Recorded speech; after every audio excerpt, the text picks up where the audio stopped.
Welcome to the Historical Podcast, the podcast where we close our eyes and journey back in time. I'm your host, and today, we're leaving our modern world behind. We're traveling down the long, winding river of time to a land of golden sands, majestic pyramids, and a civilization that has captivated the world for millennia.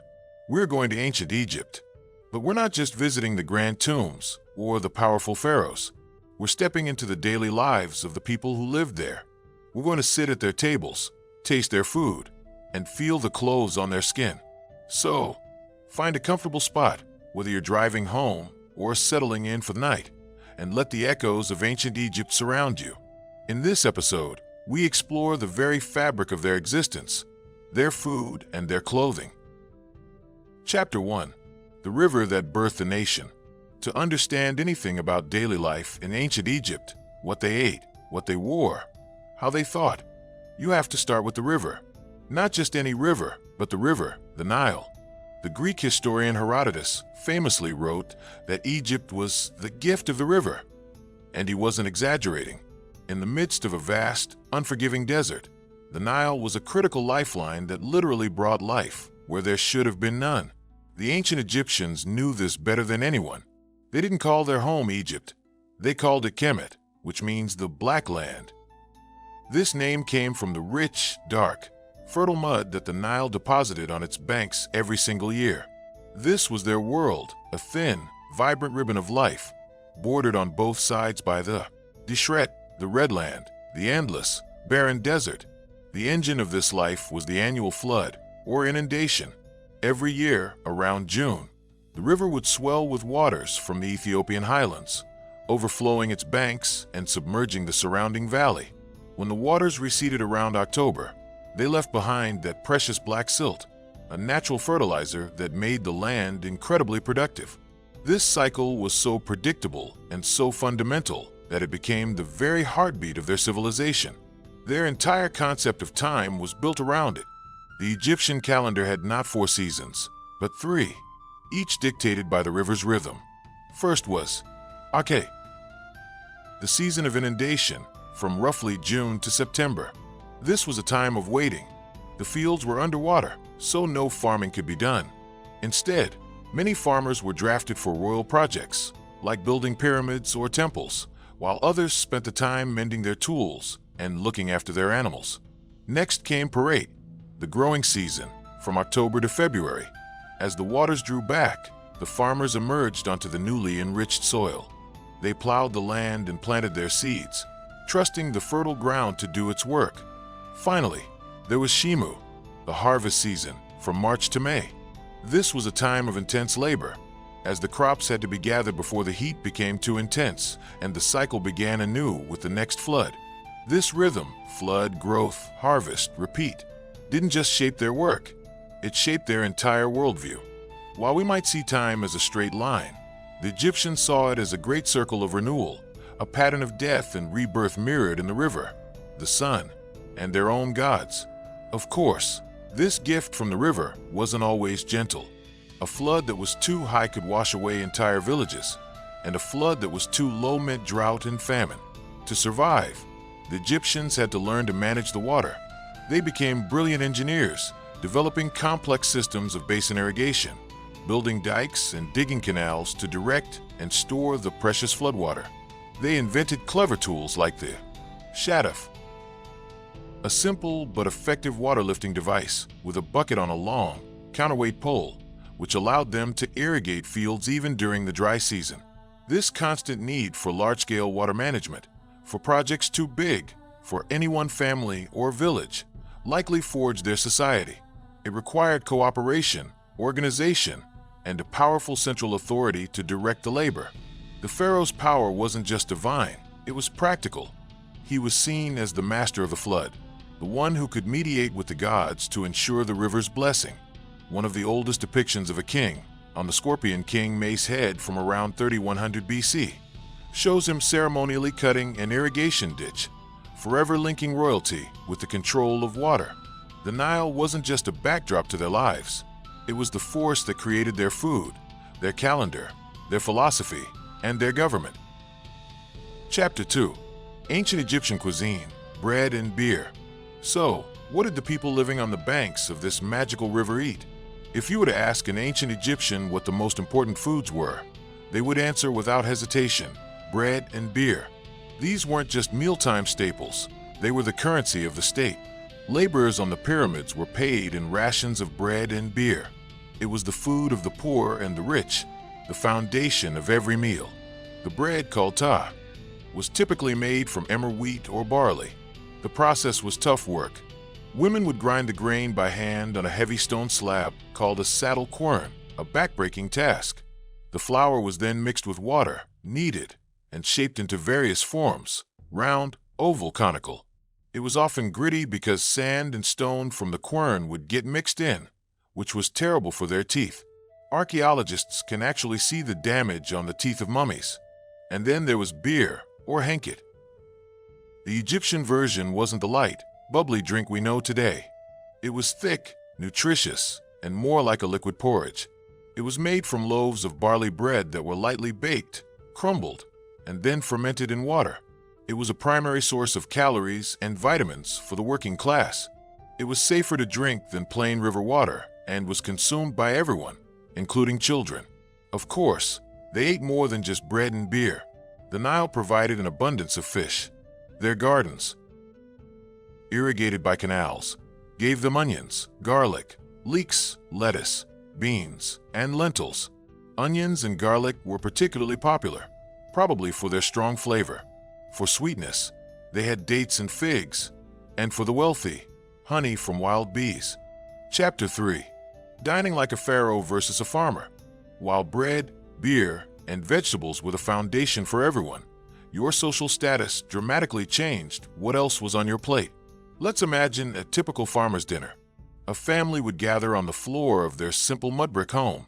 Their meal would consist of coarse bread, a handful of onions, maybe some salted fish they caught from the river, and a jug of thick beer to wash it all down. It was simple, repetitive, but it was enough to fuel their hard work in the fields. Now, let's crash a party at a nobleman's villa. The scene is completely different. Guests are reclining on comfortable cushions. Servants, often wearing very little, move silently among them, offering platters piled high with food. You'd find roasted beef, a true luxury, as cattle required extensive pastureland. There would be roasted duck, goose, and pigeon. You'd see bowls of grapes, pomegranates, and honey-sweetened cakes made with dates. And instead of beer, they would be sipping wine from ornate pottery or even glass goblets. They ate with their hands, but they had servants to pour water over their fingers between courses. It was a display of wealth, abundance, and power. So while everyone ate, what and how they ate drew a very clear line between the haves and the have-nots. Chapter 4. The fabric of life, linen.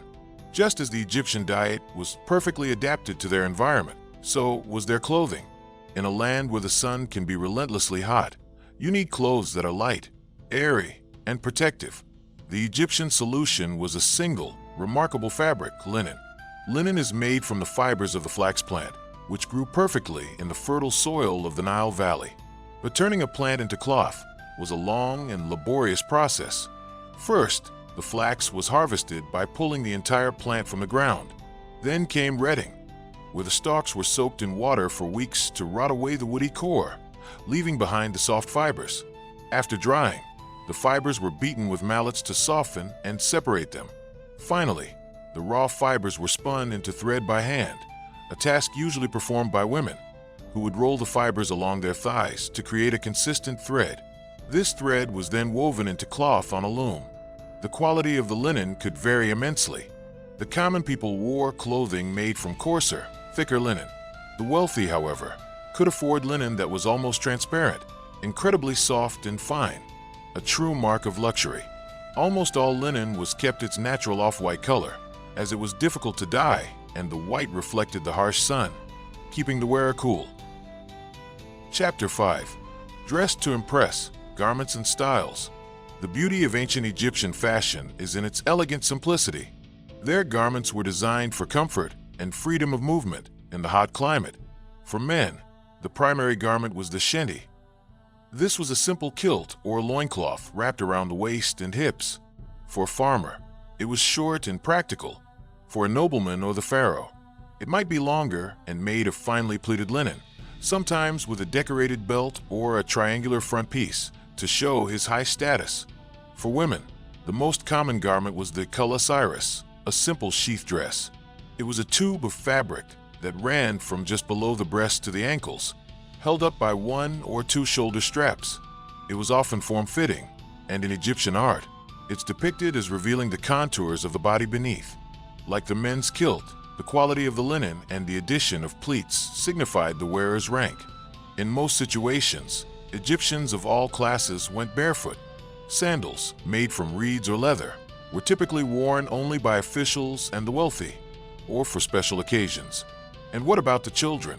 Well, for the most part, they simply went without clothes until they reached puberty, a practical solution for a hot climate and growing kids. The style was timeless. For nearly 3,000 years, these basic garments, the kilt and the sheath dress, remained the height of Egyptian fashion. Chapter 6. Adornment and appearance, jewelry, wigs, and cosmetics. While their clothing was simple, the Egyptians' use of adornment was anything but. Appearance was everything. It wasn't just about beauty. It was about status, identity, and even magical protection. Jewelry was worn by everyone, men and women, rich and poor. A farmer might wear a simple string of clay or shell beads.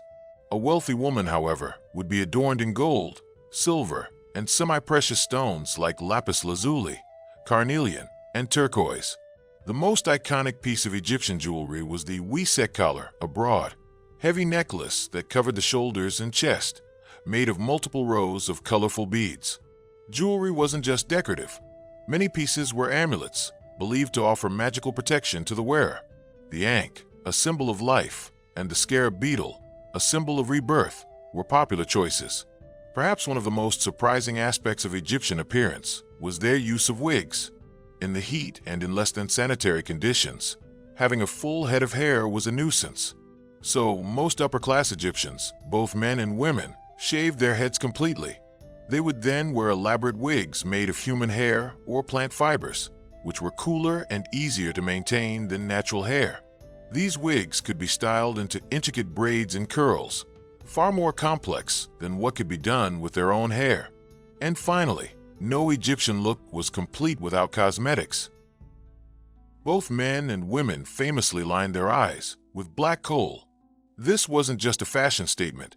The dark liner helped to reduce the glare of the desert sun. They also believed it had magical healing properties and could ward off eye infections and even the evil eye. For eyeshadow, they used a green pigment made from ground malachite. This combination of dark liner and green shadow is the iconic look we associate with ancient Egypt today. So, from the life-giving silt of the Nile came the grain for their bread and the flax for their clothes. From a simple meal of bread and onions to a pharaoh's feast of roasted beef. From a practical linen kilt to an elaborate wig and jewel-encrusted collar. The daily life of the ancient Egyptians was a rich tapestry, woven with threads of practicality, status, and magic. What they ate and what they wore tells us a profound story about who they were and the world they built along the banks of their sacred river. Thank you for joining us on this journey to the land of the pharaohs. I hope it's given you a new perspective on this incredible civilization.